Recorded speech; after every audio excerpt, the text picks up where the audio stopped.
Hari AUM। मैं आज आपको श्रावण श्री सत्यनारायण व्रत की व्रत कथा सुनाने जा रही हूँ। उससे पहले आप पूजा की सामग्री की लिस्ट लिख लीजिए। श्रावण मास की पूर्णिमा या किसी भी शुभ तिथि को मनाया जाने वाला श्रावण श्री सत्यनारायण व्रत भगवान विष्णु के परम कल्याणकारी रूप सत्यनारायण को समर्पित है।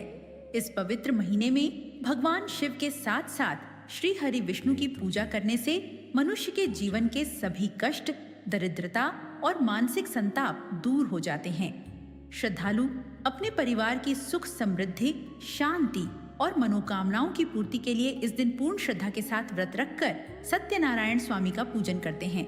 अगर यह विधि आपके काम आई हो तो कृपया लाइक और सब्सक्राइब कर दीजिए। पूजा की सामग्री श्रीफल, नारियल, कलावा, रोली, अक्षत, सुपारी, पान के पत्ते, धूप बत्ती, कपूर, घी का दीपक, रुई की बाती, पीले फूल, पंचामृत, रतुफल, पंजीरी का प्रसाद, तुलसी दल, गंगा जल, हल्दी, पीला कपड़ा। सर्वप्रथम सुबह जल्दी उठकर स्नान आदि से निवृत्त होकर स्वच्छ पीले वस्त्र धारण करें और पूर्व या उत्तर दिशा की ओर मुख करके बैठें तथा हाथ में जल, अक्षत और पुष्प लेकर व्रत का संकल्प करें।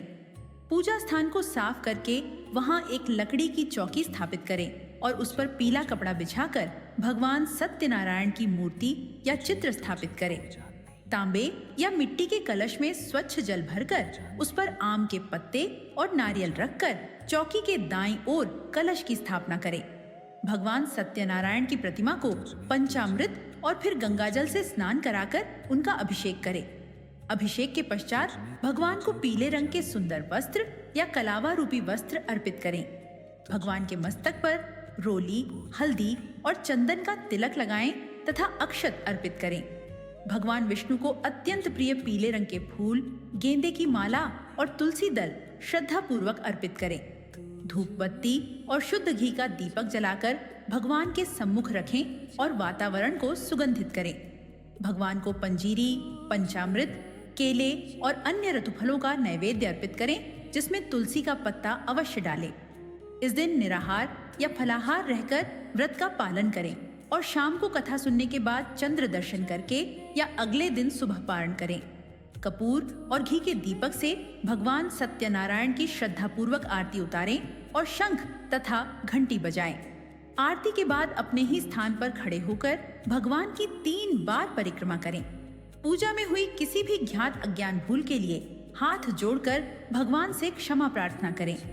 पूजा संपन्न होने के बाद उपस्थित सभी भक्तों में पंचामृत और पंजीरी का प्रसाद वितरित करें और स्वयं भी ग्रहण करें। पूजा के दौरान और पूरे दिन AUM नमो भगवते वासुदेवाय मंत्र का निरंतर मानसिक जप करते रहें। इस व्रत को विधि विधान से करने से मनुष्य को सुख, समृद्धि, संतान, सुख और अंत में मोक्ष की प्राप्ति होती है। अब सुनिए इस व्रत की कथा। एक बार नैमिषारण्य तीर्थ में सूत जी ने शौनकादि ऋषियों को बताया कि नारद जी के पूछने पर स्वयं भगवान विष्णु ने इस परम कल्याणकारी व्रत की विधि बताई थी। काशीपुर नगर में शतानंद नाम का एक अत्यंत निर्धन और दुखी ब्राह्मण रहता था, जो भिक्षा मांगकर अपना जीवन यापन करता था। उसकी दरिद्रता देखकर भगवान विष्णु ने एक बूढ़े ब्राह्मण का रूप धरा और शतानंद को सत्यनारायण व्रत करने की सरल विधि बताई। शतानंद ने पूरे नियम और श्रद्धा के साथ यह व्रत किया, जिससे उसकी दरिद्रता दूर हो गई और वह परम ऐश्वर्यशाली बन गया।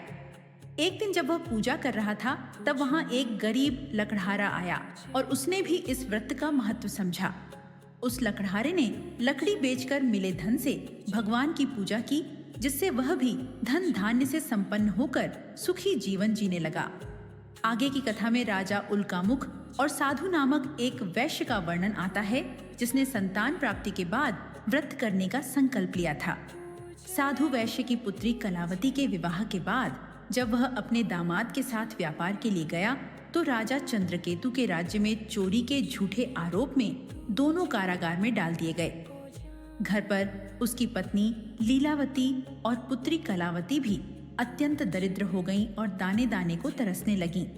एक दिन कलावती ने किसी के घर पर हो रही सत्यनारायण पूजा को देखा और घर आकर अपनी माता के साथ पूरी श्रद्धा से व्रत किया।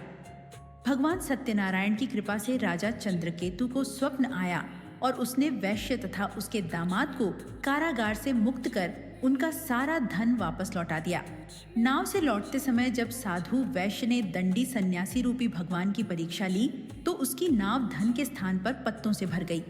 अपनी भूल का एहसास होने पर उसने भगवान से क्षमा मांगी, जिसके बाद भगवान ने उसे पुनः धन धान्य से समृद्ध कर दिया। जब वे अपने नगर पहुंचे तो प्रसाद छोड़े बिना पति से मिलने दौड़ी कलावती की नाव नदी में डूब गई। अपनी भूल का एहसास होने पर उसने वापस जाकर प्रसाद ग्रहण किया, जिससे उसका पति और नाव सकुशल लौट आए। इसके बाद राजा तुंगध्वज ने भी गोप बालकों द्वारा दिए गए प्रसाद का अनादर किया था, जिससे उनका सब कुछ नष्ट हो गया, परंतु बाद में पश्चाताप कर प्रसाद ग्रहण करने से उनका राज्य वापस मिल गया।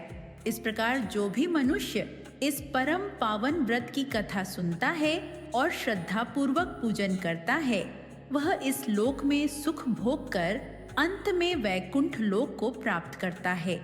अगर यह विधि आपके काम आई हो तो कृपया लाइक और सब्सक्राइब कर दीजिए।